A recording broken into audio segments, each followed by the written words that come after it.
खबर सिरसा से है, जहां नाथुसरी चोपटा में भादरा रोड पर भाजपा कार्यालय का रविवार को शुभारंभ किया।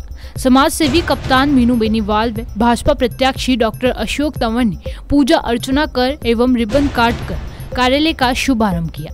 इससे पहले भाजपा प्रत्याशी डॉक्टर अशोक का गर्मजोशी से फूलों की बरसात कर समाज सेवी कप्तान मीनू बेनीवाल की टीम ने स्वागत किया।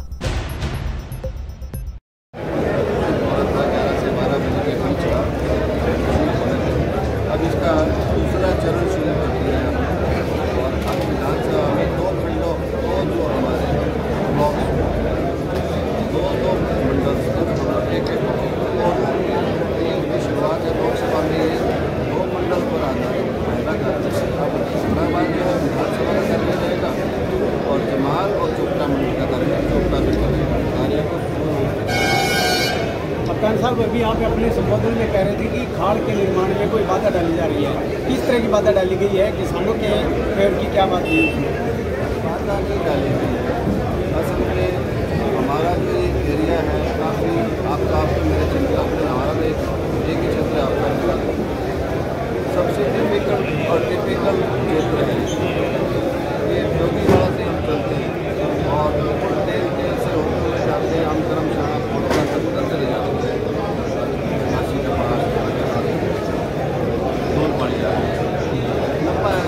अपना जो एरिया है इसमें दो भाग है, आधे में सेम है, आधे में डिब्बे हैं। तेल में आपको पता है समस्याएँ आती हैं, चाहे रसायनियाँ हैं, चाहे उद्योगी है, सर अपना डेली गाना है, रोटियाँ हैं, पानी की समस्या काफ़ी समय से यहाँ खाड़े बड़े हुए नहीं थे। हमने जो अपना अभियान शुरू किया था वो किया था चिकित्सा से शुरू किया। चिकित्सा से हमने कोविड के दौरान हमने हॉस्पिटल्स का अपग्रेडेशन शुरू किया था, कुछ सरकार के साथ मिलकर और कुछ जो सामाजिक संस्थान है उनके साथ। धीरे धीरे हम उसके बाद शिक्षा से चिकित्सा से शिक्षा की तरफ डाइवर्ट हो गए। फिर हमने सड़कों को थोड़ा सा ठीक करने का प्रयास किया, कोशिश की हमने। फिर क्योंकि हम भारी विषयों में गौ वक्त है गौशाला की तरफ, अंत में जो आपका सवाल हम फिर एजुकेशन की तरफ आए। सबसे बड़ी समस्या जो यहाँ की है वो है डिस्ट्रीब्यूशन ऑफ वाटर। पानी तो है पर कहीं तो हमारे माइनर कच्चे थे, बुरवाड़ी भी टूट गई, देखो आप नुकसान हुआ है छोटे किलोमीटर में। और जो माइनर कच्चे थे वो तो हमने ऑलमोस्ट हमने सारा टेंडर कर ले लिया, हमने प्रोसेस ले लिया। पहला विधानसभा है अशोक तंवर जी आपका ये रात्रि चौथा एलनाबाद, जिसमें हमने जोगीवाड़ा माइनर से शुरू करते हैं, पेड़ी माइनर, गिरवाड़ी माइनर, जोगीवाड़ा माइनर, उसके बाद शेराने का टेंडर हो गया, बुरवाड़ी लेके आ रहे हैं, मनमंजोरी आपका इलाहाबाद डिस्ट्रीब्यूटरी आपका हमने मल्लिका माइनर, हमने कंप्लीट इलाहाबाद को सीसी कर दिया, Rampura minor, Kutana minor, complete Allahabad का इरिगेशन सिस्टम ने सुधार दिया है। पहला विधानसभा है जिसका एक भी माइनर कच्चा नहीं हो। लेकिन माइनर के बाद में डिस्ट्रीब्यूशन ऑफ वाटर का प्रॉब्लम आ रही थी। खाड़े पुराने के सेम में खाड़े टूट जाते हैं और समझते बंदाई के खड़े, तो उन्होंने कुछ प्रोसेस का है, कुछ कहीं से हम डोनेट भी करवा लेते हैं, कहीं हम मनरेगा का इस्तेमाल करते हैं, कहीं हम काडा से बनवा रहे हैं 20 साल से जो पुराने एक्सटेंशन और न्यू दोनों में फ़र्क है। एक्सटेंशन काडा से बनवा रहे हैं, वहीं हम इरिगेशन धान बाकी सब तो टेंडर वर्क हो जाता है। कहीं छोटा जो किसान है, गरीब किसान है, उसका 1.5 एकड़ है, 2 एकड़ है, 30 साल से परेशान, उसमें हम एक बार इनिशिएट कर दें कि नरेगा से करें। मौसम ऐसा ना फसल कट चुकी है, तो किसी कथित व्यक्ति ने इसका खुद का खाल तो बन गया, इसमें किसी पत्रकार या किसी और का कोई रोल नहीं है। एक व्यक्ति ने उसका खुद का 21 एकड़ का खाल बन रहा था। अगर वो 21 एकड़ खाल बनता है तो 200 एकड़ ज़मीन इरिगेटेड होती है हमारे, मानते हो आप इस बात को? 25-30 साल से बरासरी काम दुखी है। उन्होंने कहा, उनका आरोप है कि ये पाइप जो है ये जेसीबी नहीं उठाएगी, इसको पूनिया जी, इंदौरा जी, यश जी और मीनू उठाएंगे हाथ से। क्या संभव है? क्या एक पाइप संभव है? आदमी उठा सकता है पूनिया जी? सच बताओ, नहीं उठा सकता। उनका ये आरोप। अब वो एक उनका वो इंसिस्ट कर रहे हैं, वही आईएनडी पार्टी के लोग हैं, वो भी हमें इंसिस्ट कर रहे हैं कि पाइप हम हाथ से उठाएं और अंदर डालें। वही पाइप उनके खुद के खेत में भी डली थी 6 एकड़ तक। तब तक कोई समस्या नहीं थी, जब तक उनका खेत क्रॉस हो रहा था। अब जब 15 एकड़ जो गरीब लोग बच गए, मैं ये कह रहा हूँ व्यवधान पैदा करना। जैसे रूपावास गाँव में लाइब्रेरी बनाई थी, याद आपको? मैं इसमें जाके चाहता क्योंकि अपने क्षेत्र की बात है, माल किसी का कमाल किसी का हो जाता है। मैं ये चाहता हूँ कि हम सामाजिक काम अलग अलग ना बटे, पार्टीबाजी ना रहे। उस मामले के अंदर तो सीओ आए थे, उन्होंने जो एलिगेशन जो थे लगाए थे वो पुष्टि करके गए हैं कि मनरेगा से काम होना चाहिए था, वो नहीं हुआ। दूसरा ISI मार्का का जो वो पाइपें नहीं है, आपको एलिगेट किया। तो मैं चाहता था कि अब यहाँ आ जाइए, अब ध्यान से रिकॉर्ड कीजिएगा और चलाइएगा कि ये मीनू बेनीवाल ने अपने पैसे से काम किया है। ना नरेगा इसमें है, ना इरिगेशन इसमें है, ना काडा इसमें है, वो सारे मेरे हैं खाड़े। और वो कल काम शुरू कर रहा हूँ मैं, सेल्फ फाइनेंस स्कीम में है ये। सब किसानों को मैंने डोनेट किया हूँ खाड़े। किसी गवर्नमेंट एजेंसी का कोई योगदान नहीं है, उसमें कोई CO कार्रवाई नहीं कर सकते, ये किसान खुद कर रहे हैं। अब बताएं पूनिया जी, कैसा लगा आपको? सीओ फिर गए तो करते रहे फिर इसका उनको सूचना नहीं थी, जो काम रोकना चाहते थे वो उनको सूचना नहीं थी कि काम रोकना चाहते थे। और अब बरासरी गांव में हम पहले से डबल वोटों से जीतेंगे। ये मेरा सेल्फ फाइनेंस था, बोल देना उनको, आगे भी सेल्फ फाइनेंस है। अभी ग्राउंड पे किस तरह का माहौल लग रहा है? बहुत अच्छा माहौल है, डेफिनेटली हम चुनाव जीत रहे हैं। ऐसा व्यक्ति जो 24 साल पहले यहाँ से गुम हो गया था, 4 बार पिता रहे, 2 बार खुद रहे, इतने ही अच्छे होते तो सिरसा छोड़ के उनको अम्बाड़ा में जाने की कोई ज़रूरत नहीं थी। जिनका सिरसा में 30 साल राज करने के बाद एक 2 कमरे का मकान नहीं बना पाए, जो सिरसा लोकसभा के 21 गाँव के नाम नहीं जानते। मैं कोट कर रहा हूँ, आप पूछ रहा हूँ उनसे जानते हैं क्या? जिनको ये नहीं पता कि खेड़ी की जनसंख्या कितनी है, जिनको ये नहीं पता खेड़ी की लिफ्ट की प्रॉब्लम क्या है, कैसे इसमें 2 गज जमीन नहीं है उनकी यहाँ। ऐसा नहीं होता है। 24 साल बाद कोई आके एकदम से आपका भला कर पाएगा?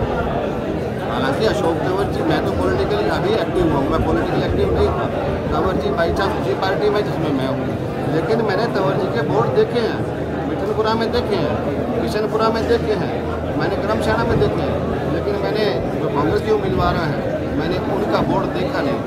आप सब में से किसने देखा है? सबसे जागरूक तो आप लोग। पूरा 45 साल के अंदर कितना जोश है, ऐसा जोश कभी कभी चुनाव में देखने को मिलता है। ऐसा जोश तब दिखता है जब विश्वास किसी के ऊपर अटूट हो। ऐसा जोश तब दिखाई देता है जज्बा और जुनून जब लोग देश के अंदर बड़ा काम करना चाहते हैं। और मैं समझता हूँ कि आज एलनाबाद चौपटा से लेकर के और सिरसा संसदीय क्षेत्र पूरे हरियाणा और देश ने फैसला कर लिया है कि हमें 400 पार के साथ मोदी जी को लेकर के आना है। हमें किसान, मजदूर, गरीब आदमी को और ताकत देनी है।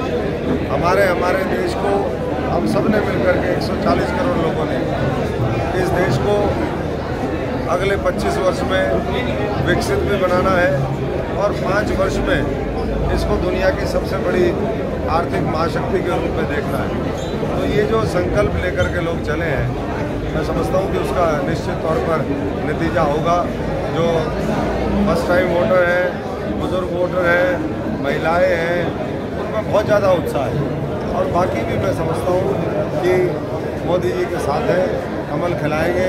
10 साल में जो मजबूत बुनियाद रखी है, उस पर एक भव्य इमारत, जैसे भव्य दिव्य मंदिर बना, वैसे ही भव्य दिव्य इमारत 140 करोड़ लोगों के सपनों की तैयार करके हर व्यक्ति को उसका हक मिले, ये संकल्प लेकर के। तो सब मोदी की गारंटी का प्रचार किया जा रहा है, किसान यहाँ पर MSP की गारंटी मांग रहे हैं, इस पर आपका क्या कहना है? देखिए, जो बात नेतृत्व ने कभी भी कही है, भारतीय जनता पार्टी ने अपने घोषणा पत्र में रखी है, उसको मैं समझता हूँ कि अक्षर से पालन करने का काम वो सरकार की कोशिश है। और धीरे धीरे देश उस पर बढ़ रहा है कि किसानों को कैसे और राहत दी जाए, कैसे उनकी माली हालत और सुधार उसमें हो। आज भी बहुत सी फसलें हैं जिसका MSP दिया हुआ है, कुछ और फसलें हैं जो मैं समझता हूँ कि आने वाले समय में जब तीसरी बार मोदी जी की सरकार बनेगी तो किसानों का आज़ादी के बाद भला ही मोदी जी ने किया है, भारतीय जनता पार्टी ने किया है। लोग 1600 करोड़ रुपए माफ़ करके कहते थे कि हमने जो है किसानों का बस सब कुछ कर दिया जी। यहाँ एक लोकसभा के अंदर 4.5 से 5 हज़ार करोड़ रुपए पिछले 6-7 सालों में दिया है। फसल बीमा योजना मुआवजा राशि के रूप में, किसान सम्मान निधि के रूप में, तो ये अपने आप में मैं समझता हूँ कि ऐतिहासिक है। और इसलिए पूरा जन समर्थन आज भारतीय जनता पार्टी के साथ है। भारतीय जनता पार्टी हरियाणा की 10 की 10 लोकसभा सीट जीतेगी। सिरसा एक नया इतिहास बनाने का काम करेगा। जीत के प्रति कितने का आश्वस्त हुआ?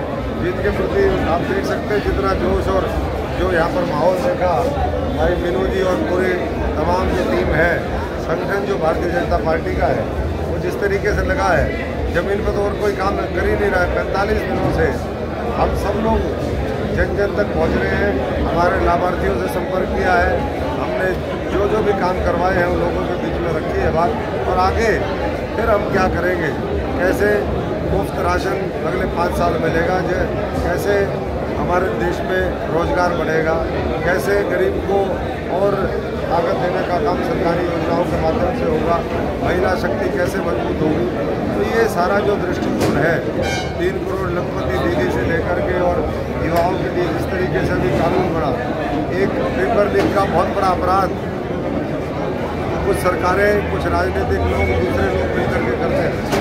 आज उसके खिलाफ एक कानून बना करके केंद्र की सरकार ने बड़ी राहत देने का काम नौजवानों को किया है ताकि उनके भविष्य के साथ खिलवाड़ न हो। कांग्रेस प्रत्याशी आज प्रचार शुरू कर रही है, सिरसा पहुंची है, महंगाई और बेरोजगारी पर जवाब मांग रही है बीजेपी से। महंगाई कंट्रोल में है और बेरोजगारों को तो हाँ, जो राजनीतिक बेरोजगार हैं वो तो उनकी तो बेरोजगारी और बढ़ने वाली है। बाकी सबकी बेरोजगारी दूर होगी जब ये पेपर लीक जैसे कानून आ गए। आने वाले समय में उद्योग धंधे और होंगे, देश की अर्थव्यवस्था और ज़्यादा सुदृढ़ होगी तो सबको फायदा मिलेगा। और मैं समझता हूँ कि उसके लिए देश पूरी तरीके से तैयार है और मोदी जी का साथ देगा, ये हमें पूरा यकीन है। और साहब, आपका एक वीडियो वायरल हो रहा है जिसमें आप बीजेपी में नहीं थे, तब आप कह रहे थे कि हरियाणा जो है वो बेरोजगारी में 1 नंबर पे है और देश जो है वो 150 की लिस्ट में 107वें नंबर पे है। ये वीडियो है, तो इसके बारे में क्या कहना है? बीजेपी ज्वाइन होने से पहले ये पहले की वीडियो होगी, हो सकता है उस समय इस तरह के घाटे हमारे सामने आए हो। अब हमारे को और साथियों ने, आप जैसे बुद्धिजीवियों ने बताया कि भाई देश ठीक चल रहा है, तो हम देश जो ठीक कर रहा है उसके साथ चल रहे हैं मजबूती से। बहुत और ये आंकड़े जो है, ये आंकड़ों का खेल तो जैसा जिसको सूट करता है वैसा करता है। विपक्ष जो है, आज मैं समझता हूँ कि लोगों को गुमराह करना बंद करे, देश ठीक डायरेक्शन में चले। विपक्ष का नहीं सर, ये तो आपका ही था। विपक्ष तो उससे पहले का है भाई, विपक्ष का है। सही है। ये मीनू जी